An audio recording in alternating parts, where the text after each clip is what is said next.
আসসালামু আলাইকুম ওয়া রাহমাতুল্লাহি ওয়া বারাকাতুহু।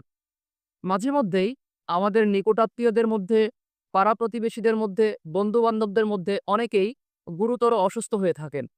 তখন আ আমরা তাদেরকে দেখতে যাওয়ার জন্য অনেক রকমের খাবার, ফলমূল, এক কথায় বিভিন্ন রকমের এনার্জেটিক খাবার নিয়ে যাওয়ার চেষ্টা করি, যাতে সেগুলো রোগী খেয়ে দ্রুত সুস্থ হয়ে ওঠেন।